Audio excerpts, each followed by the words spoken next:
Hello hi आदाब और सत श्री अकाल। एक बार फिर से आ गया हूं मैं आप लोगों के बीच अपने डीवाई फैमिली के बीच ज्ञानवाणी 90.4 मेगाहर्ट्ज कम्युनिटी रेडियो की तरफ से। Good morning DY family. और आज लेकर आया हूं आप लोगों के बीच में सीपीआर यानी कि करंट पल्स रेडियो। दोबारा से बात करेंगे ताजा तरीन खबरों की। कल ही बजट आ चुका है तो उसके बारे में कुछ बात जरूर हम लोग करेंगे। शुरुआत करते हैं यहां पर। वित्त मंत्री निर्मला सीतारमण ने गुरुवार को मौजूदा सरकार का आखिरी बजट पेश किया। इसमें जिसको हम कहते हैं अंतरिम बजट, इसमें टूरिज्म इंडस्ट्री के लिए बजट को 2% बढ़ाया गया। ये सारी खबरें मैं आप लोगों के पास लेकर आता हूं बीबीसी हिंदी के माध्यम से।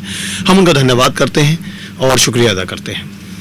इस अंतरिम बजट भाषण के दौरान निर्मला सीतारमण ने कहा, भारत घरेलू पर्यटन के प्रति बढ़ी हुई रुचि को देखते हुए लक्षद्वीप सहित सभी द्वीपों पर नए आधारभूत ढांचे और पोर्ट कनेक्टिविटी प्रोजेक्ट शुरू करेगा। पर्यटन क्षेत्र के लिए 2% बजट बढ़ाने की घोषणा करते हुए वित्त मंत्री ने कहा कि जो राज्य प्रतिष्ठित पर्यटन केंद्रों का विकास करेंगे, उनकी ब्रांडिंग मार्केटिंग वैश्विक स्तर पर करेंगे, उन्हें केंद्र सरकार की ओर से प्रोत्साहित किया जाएगा। साथ ही केंद्र सरकार इस विकास के लिए राज्यों को लंबी समयावधि के लिए ब्याज मुक्त कर्ज भी मुहैया कराएगी। बजट की घोषणा के बाद एक बार फिर से मालदीव और लक्षद्वीप की चर्चा तेज हो गई। वजह यह भी थी कि भारत के अंतरिम बजट में मालदीव को दी जाने वाली सहायता पिछले वित्त वर्ष की तुलना में 22% घटा दी गई है। वहीं वित्त मंत्री के भाषण में लक्षद्वीप का जिक्र इसलिए अहम माना गया क्योंकि प्रधानमंत्री नरेंद्र मोदी जी ने 4 जनवरी को इस क्षेत्र का दौरा किया था। उन्होंने यहाँ पर स्नोर्कलिंग का आनंद लिया और उन लोगों से लक्षद्वीप जाने की अपील की जो एडवेंचर पसंद करते हैं। लेकिन मोदी के दौरे के बाद सोशल मीडिया पर उस समय विवाद खड़ा हो गया जब मालदीव के एक मंत्री और दूसरे नेताओं ने पीएम मोदी जी के लिए आपत्तिजनक भाषा का इस्तेमाल किया था। विवाद यही नहीं थमा, कई भारतीयों और टूर ऑपरेटरों ने मालदीव घूमने की योजनाएं कैंसिल कर दी। बीते नवंबर में मालदीव में मोहम्मद मोइज़ू के राष्ट्रपति बनने के बाद से ही भारत के साथ तनावपूर्ण संबंध बने हुए हैं। मोइज़ू को चीन के प्रति झुकाव रखने वाला नेता माना जाता है और उन्होंने अपने चुनावी अभियान में इंडिया आउट का नारा भी दिया था। निर्मला सीतारमण ने क्या कहा? केंद्रीय वित्त मंत्री ने भाषण में कहा कि भारत का मध्यम वर्ग भी अब घूमने और नई नई खोज की इच्छा रखता है।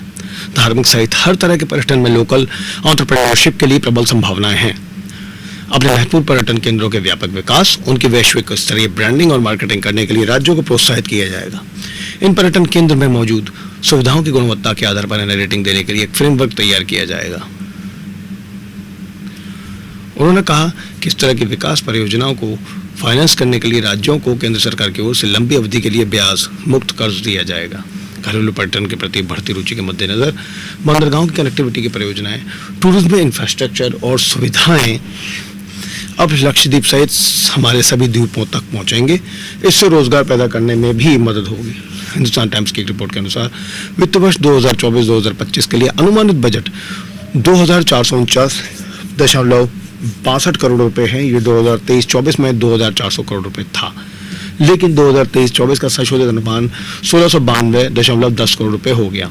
मालदीव की मदद में कटौती। खास बात यह है कि मालदीव की ओर से लगातार तीखे रवैये के बीच भारत ने अपने बजट में इस छोटे से द्वीपीय मुल्क के लिए 600 करोड़ रुपए आवंटित किए हैं। ये मदद विदेश मंत्रालय के जरिए विभिन्न स्कीमों के तहत मालदीव तक पहुंचेगी। हालांकि इस वित्त वर्ष 2024-25 में मालदीव को दी जाने वाली सहायता राशि को कम जरूर कर दिया गया है।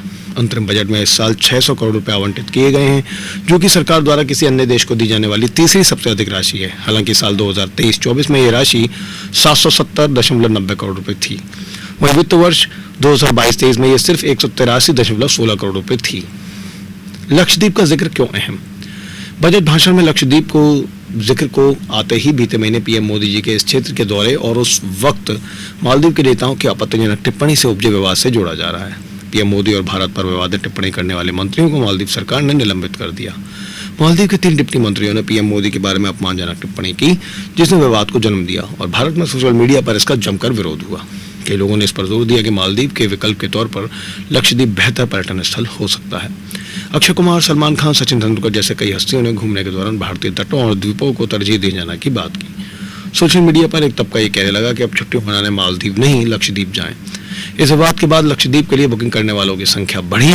गूगल पर कभी भी बड़ी संख्या में सर्च न किए जाने वाले लक्षद्वीप के बारे में लोगों ने इतनी जानकारी जुटानी चाहिए कि ये सबसे अधिक सर्च किए जाने वाली जगहों में आ गया।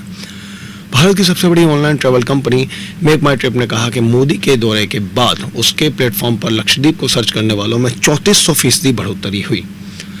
मालदीव यानी द्वीपों की माला, इस देश की अर्थव्यवस्था पर्यटन पर टिकी हुई है। यहाँ के द्वीपों की अर्थव्यवस्था भी पर्यटन पर निर्भर करती है। मालदीव की अर्थव्यवस्था में राष्ट्रीय आय का 1/4 से ज्यादा हिस्सा पर्यटन से आता है। मालदीव व भारत के बीच तनाव। 8 जनवरी 2024 को मोहम्मद मोइज़ू 5 दिन के चीन दौरे पर गए थे। अब तक मालदीव के किसी भी राष्ट्रपति का पहला आधिकारिक दौरा भारत का होता था, मगर मोहम्मद मोइज़ू पहले तुर्की, सऊदी अरब गए और फिर अपने पहले आधिकारिक दौरे पर चीन गए। चीन से लौटने के बाद मोइज़ू ने दवाओं के मामले में भारत पर निर्भरता कम करने की बात कही। उन्होंने ये भी बयान दिया कि हम छोटे देश हैं, इसलिए किसी को हमें दोष दिखाने का कोई अधिकार नहीं है। इस बयान को भारत से जोड़ा गया। फिर मालदीव ने भारतीय सैनिकों को देश छोड़ने के लिए 15 मार्च की डेडलाइन भी दी। भारत के प्रति इस रुख के लिए मोहम्मद मोइज़ू को अपने ही देश में विरोध भी झेलना पड़ रहा है। मालदीव का विपक्ष मोइज़ू के भारत को लेकर रवैये से खफा है और महाभियोग लाने की तैयारी हो रही है। विपक्षी दल के नेता ने राष्ट्रपति मोहम्मद मोइज़ू से पीएम मोदी और भारत से माफी मांगने के लिए भी कहा है। मालदीव के विपक्षी दल जमहूरी पार्टी के नेता गासिब इब्राहिम ने राष्ट्रपति मोहम्मद मोइज़ू से अपील की है कि वो औपचारिक तौर पर भारत और पीएम मोदी जी से माफी मांगें। मालदीव में घटी भारतीय पर्यटकों की संख्या। मालदीव भारत के दक्षिण पश्चिम में स्थित है। भारत के शहर कोच्चि से मालदीव की दूरी करीब 1000 किलोमीटर है। मालदीव जाने वालों में सबसे बड़ी संख्या भारतीयों की रहती आई है। बीते साल भारत से मालदीव करीब 2 लाख लोग गए थे। 2021 में करीब 3 लाख और 2022 में यह संख्या करीब 2.5 लाख थी। मालदीव के मीडिया संस्थान AVS के मुताबिक मालदीव आने वाले सबसे ज्यादा पर्यटक भारतीय हैं। हालांकि ताज़ा आंकड़े अब कुछ और बयां करते हैं। समाचार एजेंसी PTI की रिपोर्ट के अनुसार इस साल 28 जनवरी तक मालदीव में कुल 1,74,000 पर्यटक पहुंचे थे। इनमें से केवल 13,989 भारतीय थे। वहीं मालदीव जाने वालों में रूस के पर्यटक अव्वल रहे। इसके बाद इटली, चीन और ब्रिटेन थे। भारत 5वें नंबर पर रहा। वहीं साल 2023 में 17 लाख पर्यटक मालदीव घूमने गए, जिनमें सबसे अधिक 2,09,198 भारतीय थे। इसके बाद रूस और चीन का नंबर था। ये सारी की सारी खबरें मैं आप लोगों के पास लेकर आया हूं कर्म पल्स रेडियो में। दोबारा जल्दी से मुलाकात होगी। बने रहिए हम लोगों के साथ 90.4 मेगाहर्ट्ज़ कम्युनिटी रेडियो ज्ञानवाणी पर। Thank you so much.